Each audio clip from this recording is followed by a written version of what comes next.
오늘도 살아서 역사하시는 하나님을 찬양합니다. 오늘도 예배의 자리에 나오신 여러분들을 주님의 이름으로 축복합니다. 우리 앞뒤 좌우에 계신 분들과 인사를 나누겠습니다. 참 잘 오셨습니다. 함께 예배드리니 힘이 납니다. 우리 한 번 더 인사합시다. 하나님은 당신을 사랑하십니다. 아멘. 오늘은 교회가 종려주일이라는 절기로 지키는 날입니다. 예수님께서 십자가의 길을 가시는 이 지상에서의 생애의 마지막 한 주간이죠. 십자가에 달리시는 그 한 주간의 시작, 예루살렘 성에 입성하시는 날입니다.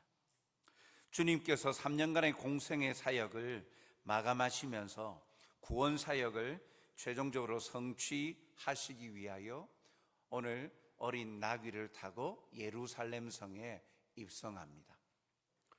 입성하신 후에 닷새 후에 십자가에 못 박혀 죽으시는 순환을 당하게 되십니다. 오늘 이 말씀을 통해 다시금 주님의 은혜와 사랑을 묵상하는 시간이 되었으면 좋겠습니다. 먼저 예수님께서 예루살렘 성에 입성하시는 광경은 평범하지 않았습니다. 좀 특이하고 특별하였습니다.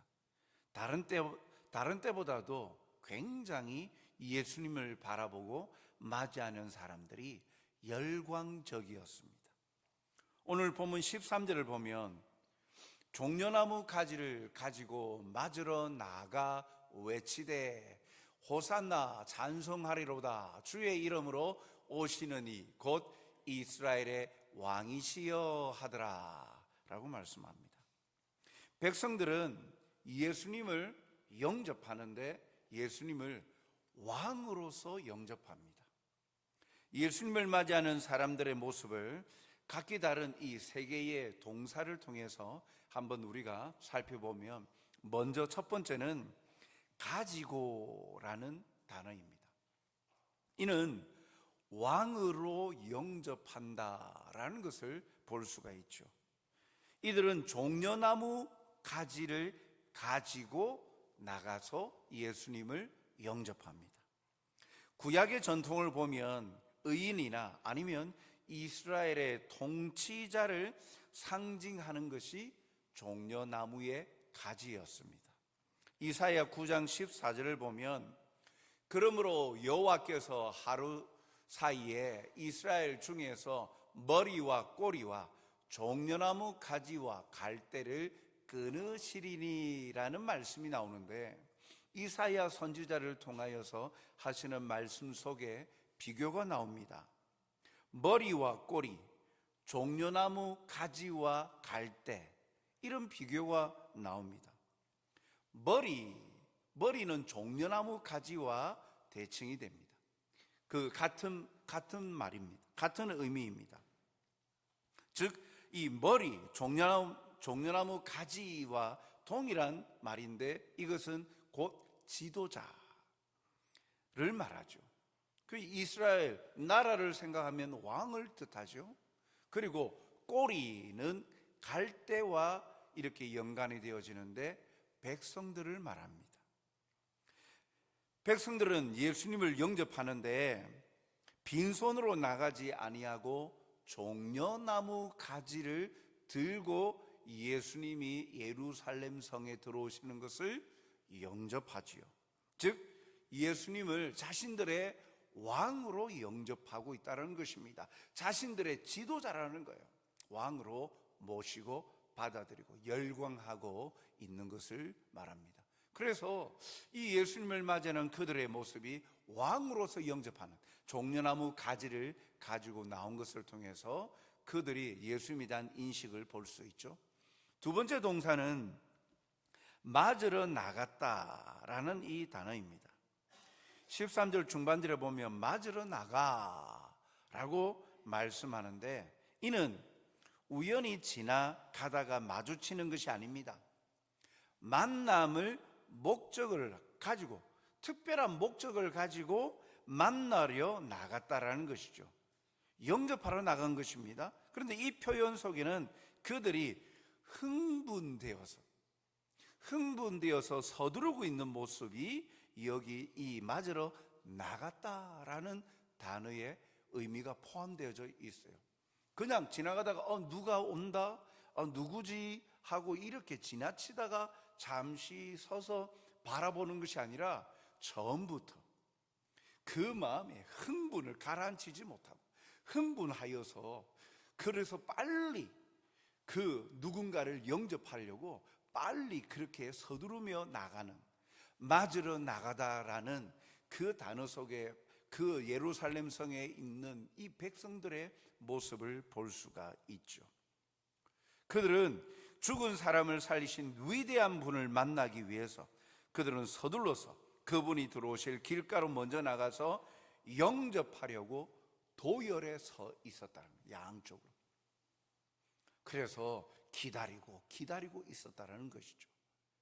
즉 예수님을 맞이하는 이 예루살렘 성에 있는 백성들은 그저 그렇게 그냥 지나가는 행인 취급하지 아니하고 흥분되어 기다리면서, 그래서 서둘러서 준비하여 예수님을 맞이하고 있었습니다. 또한 세 번째 동사는 이 외치다라는 단어입니다. 이것은 메시아로 예수님을 영접하고 있는 것을 볼 수가 있죠. 이들이 예수님을 누구로 인식하고 있는가 가장 직접적으로 선명하게 표현하는 단어이기도 합니다. 왜요?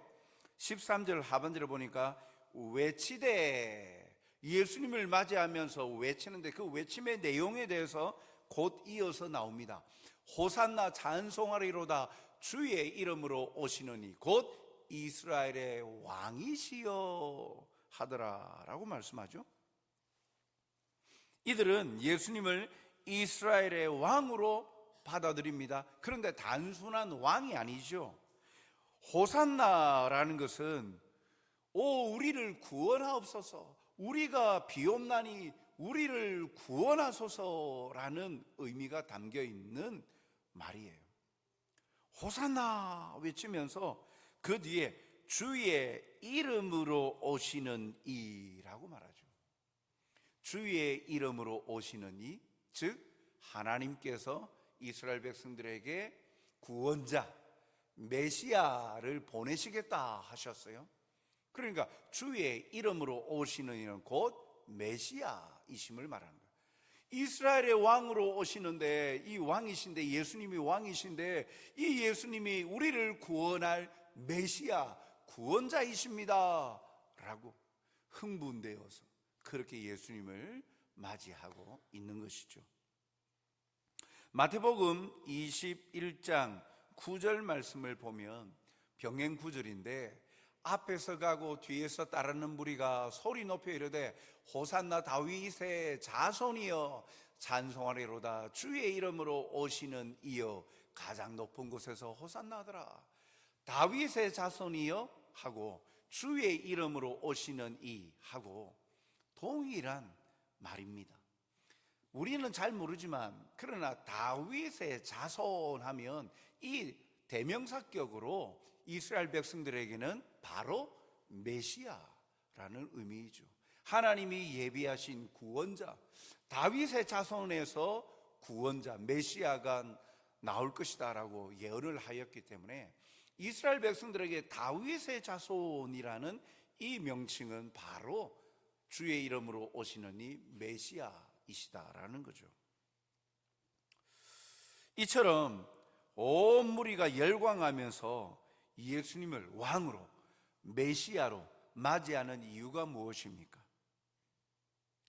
요한복음 12장 17절 18절 말씀을 보면 나사로를 무덤에서 불러내어 죽은 자 가운데서 살리실 때에 함께 있던 무리가 증언한지라 이에 무리가 예수를 맞음은 이와 같이 열광적으로 기다리며 흥분되어 맞이하는 것은 이 표적 행하심을 들었음이더라.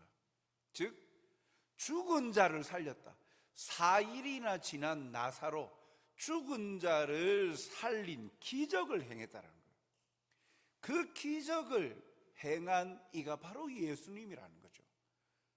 그 예수님, 그 기적을 행한 것 때문에 그 소문이 나고, 그래서 이 소문을 들은 사람들은 아니 메시아가 아니고서는 어떻게 이런 기적을 행할 수 있겠느냐, 그냥 범상한 사람을 넘어서 이는 하나님께서 보내신 사람, 다윗의 자손 메시아다라고 그들은 생각하고 받아들인 것이죠. 즉 환영하는 이 무리들은 예수님을 죽은 자도 살리는 강력한 힘을 가진 메시아로 확신한 것입니다. 그래서 그런 강력한 힘을 가진 메시아로서 로마 통치, 지금 로마의 통치를 받고 있잖아요. 독립한 나라가 아니지 않습니까? 로마의 통치함을 받고 있어요. 식민지예요. 그런 로마의 통치로부터 강력한 능력으로 자신들을 해방시켜 줄 강력한 왕으로 그들은 예수님을 생각한 것입니다. 예수님을 진실로 구주로 영접하는 것이 아니라, 구원자로 영접한 것이 아니라 정치적인 해방, 이 해방시켜줄 강력한 정복자로서, 정치적인 지도자로서 예수님을 지금 맞이하고 있는 것입니다. 진정한 하나님이 보내실 메시아는 죄의 억압과 통치받고 있는 죄의 노예된 자들로부터 영생을 주시고 구원시켜 주시는 구원자 메시아인데, 이 백성들은 그 구원의 감격 기쁨이 정치적인 독립, 해방, 그것으로만, 지도자 메시아로만 이들은 생각하고 있는 것입니다. 이들은 결국 예수님의 사역 중에 기적, 표적에만 마음이 뺏긴 것이요, 그렇지 우리가 기다리고 있는 메시아는 이런 강력한 힘, 권능을 가진 자지, 그렇게 생각한 거예요. 그러니까 예수님의 표적과 기적에만 마음을 빼앗깁니다. 그래서 예수님을 열광적으로 맞이했죠. 그런데 어떻습니까? 이로부터 5일이 시간이 지나고 나서는 대제사장 무리에게 잡힌 힘없는 예수님을 바라보고는 십자가에 못 박아 죽이라, 완전히 변합니다. 성난 군중이 되어져 버리죠. 그래서 예수님을 십자가에 못 박으라고 성난 무리들로 변질되어지는 모습을 봅니다. 사랑하는 성도 여러분, 무리들이 열광하는 것은 일시적이었고 그들의 헌신도나 그 깊이는 없습니다. 단지 호기심이나 인기에 근거한 헌신은 이와 같이 쉬 사라질 수밖에 없습니다. 진실된 믿음이 아니라 표적과 기적만을 보고 쫓는 자들은 결국 돌아섭니다. 마음을 바꿉니다. 이 사실을 통해 오늘 우리의 믿음을 바라보게 됩니다. 우리가 믿는다 하면서 신앙생활 결심하고 예배드리는 우리의 모습의 중심은 마치 자신들을 독립시키고 해방시킬, 죽은 자를 살린 그런 능력을 가진 강력한 왕을 맞이하는 그러한 이 열광하는 무리들과 같지 않은가. 진정한 하나님의 뜻, 예수님의 사랑, 우리를 구원코자 하신, 우리에게 가장 필요로 하는 것, 그것이 우리의 일상의 변화가 아니라 영원한 하나님의 나라 천국 백성이 되어지고 영생을 주시는 구원인데, 이것 이외에 일상의 삶에서 잘 되려고, 복 받으려고 단지 그것만을 위하여서 예수님을 믿는다 한 것은 아닐까. 우리의 모습을 돌아보게 되어집니다. 그렇게만 믿음을 규정짓게 되어지면 현실의 삶에 변화가 나타나지 않을 때 넘어질 수밖에 없고 돌이킬 수밖에 없죠. 마치 이 환호하는 군중들이 나중에 성난 군중이 되어서 예수님을 십자가에 못 박으라 하듯이 대적하는 모습이 될 수 있다는 거죠. 오늘도 이 모습을 통해 우리의 믿음을 다시 한 번 더 점검하게 되어집니다. 우리의 믿음의 중심이 뭘까? 진실되고 온전한지를 돌아보게 됩니다. 열광하는 무리들과 대조적으로 예루살렘에 입성하시는 예수님의 모습은 어찌 보면 초라해 보입니다. 14절에 보면 예수는 한 어린 나귀를 보고 타시니, 승전한 장군이나 강력한 왕은요, 윤기가 흐르는 갈기를 가지고 있고, 그리고 탄탄한 근육을 지닌, 말에 대해서 잘 보지 아니하여도 이야 준마구나, 거기에다가 장식, 보석으로 장식한, 거기에 타고 당당하게 입성을 하는데, 정작 예수님은 열광하는 왕으로, 강력한 왕으로 맞이하고 메시아로 맞이하는 그 백성들의 환호와는 전혀 어울리지 않는 나귀를 타는, 말도 아니고 나귀, 그 나귀 중에서도 어린 나귀를 타고 들어오신다라는 거예요. 위풍당당함보다는 얼마나 초라합니까? 예수님이 어린 나귀를 타고 입성하시는 것은 곧 자신이 이 땅에 오신 목적을 나타내시는 거예요.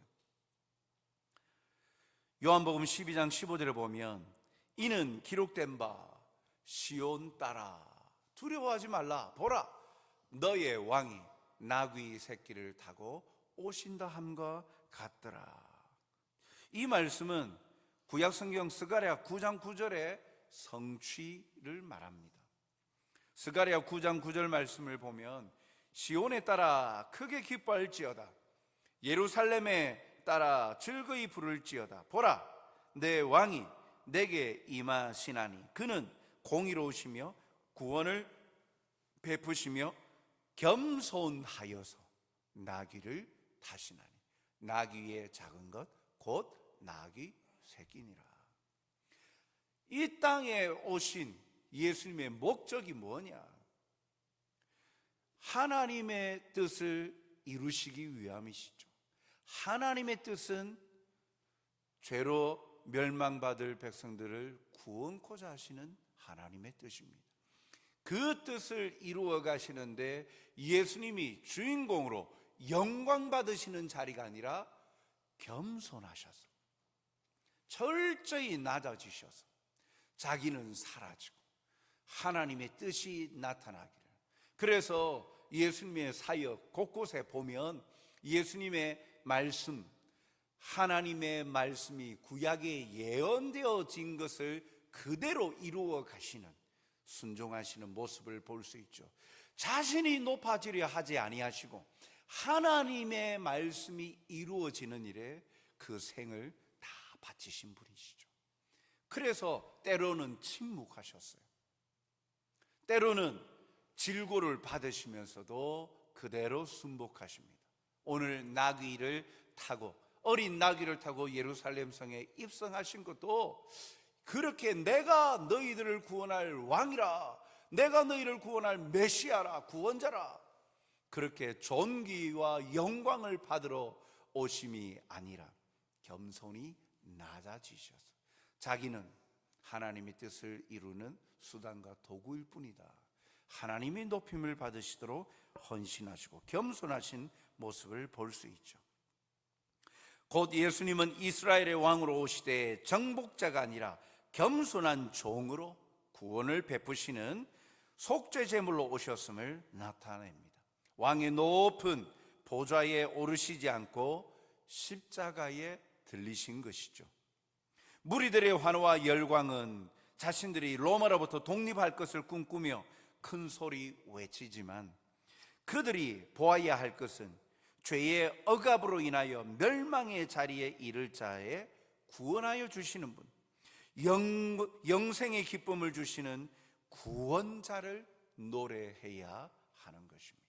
그런데 그들은 깨닫지 못합니다. 예수님과 함께 하였던 제자들도 깨닫지 못합니다.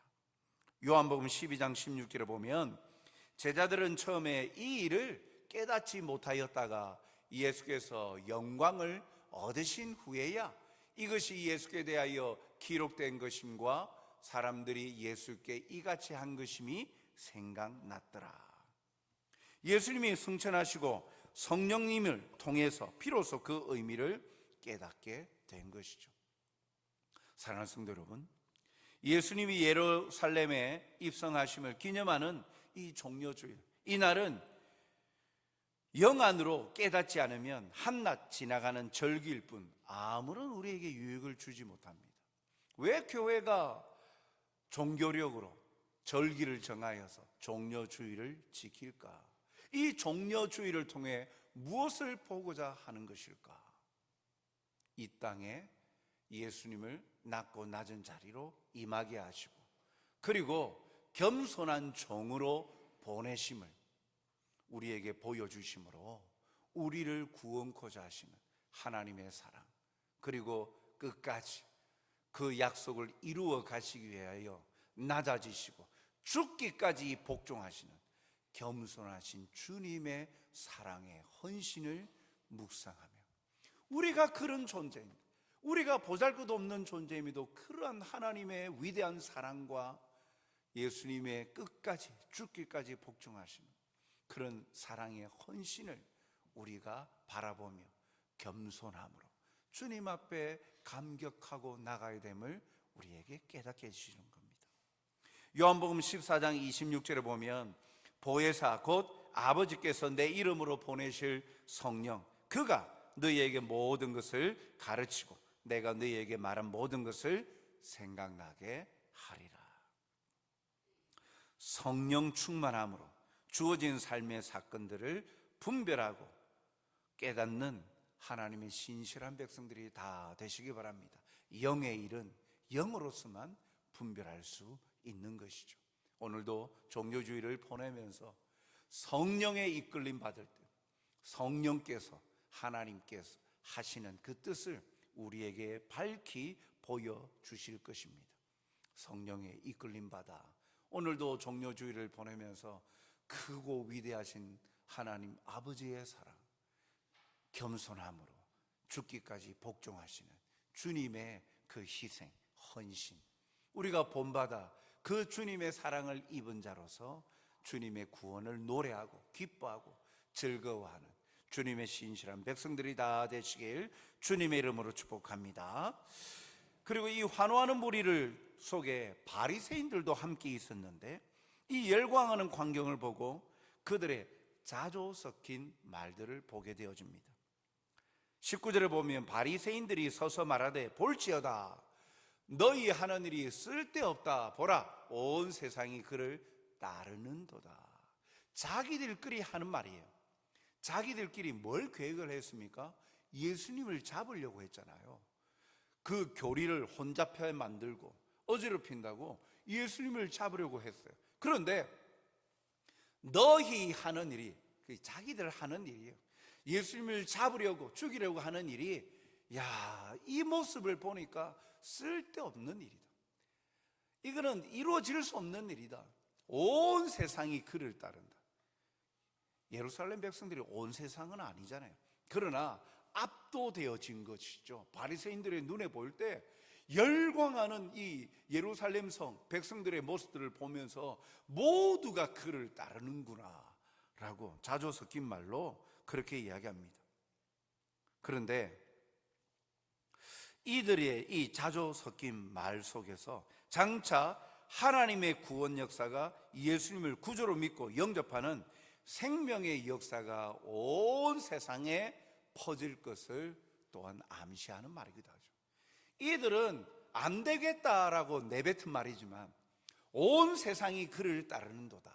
결국 이들의 자조 섞인 말을 들었어도 하나님은 사용하셔서 온 세상의 구주로서 복음이 증거되어지고 선포되어지고 하나님의 교회들이 세워져 갈 것을 말씀하고 있죠.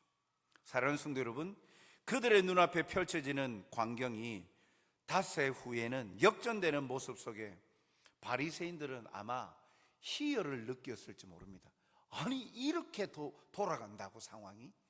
5일 전만 하여도 도저히 우리가 계획하는 것이 헛된 것인 줄 알았는데, 이야, 이렇게 5일 만에 상황이 역전되어 버려서 우리가 뜻하는 대로 이것이 이루어졌구나, 그렇게 생각했을지도 모릅니다. 그러나 다시 3일 후에 부활하신 주님으로 인하여서 하나님의 나라가 확장되어지고 핍박 속에서도 복음이 증거되어지는 역사가 나타납니다. 사도행전 8장 3절에서 4절 말씀을 보면, 사울이 교회를 잔멸할새 각 집에 들어가 남녀를 끌어다가 옥에 넘기니라. 그 흩어진 사람들이 두루 다니며 복음의 말씀을 전하였어요. 핍박합니다. 예수님이 승천하시고 나서. 그리고 교회들이, 예루살렘 교회가 생기고, 그런데 교회를 핍박하기 시작합니다. 예루살렘 교회가 흩어져 버립니다. 예루살렘 교회가 끝난 것이 아니라 그 사건으로 인하여서 흩어진 그리스도인들이 복음을 전하기 시작하면서 온 세상에 복음이 증거되어지고 있다는 거죠.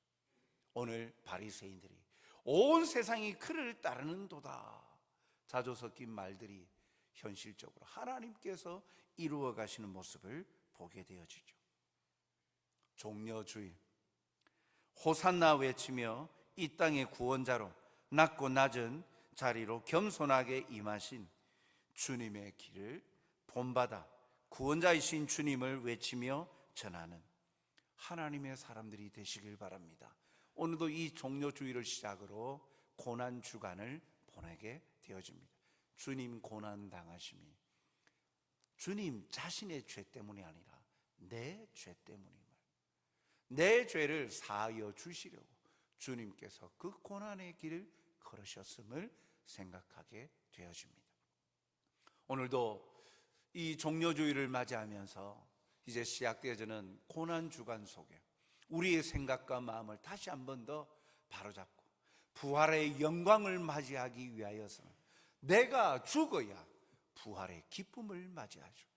내 죄로 인하여서 죽었던 우리를 다시 살리신 주님의 영광에 함께 참여하는 자들이 될 수 있도록 성령에 깨어서 이끌림 받아 우리의 죄에 대해서는 죽고 하나님의 의에 대해서 살아가는 주님의 신실한 백성들이 다 되시길 주님의 이름으로 축복합니다.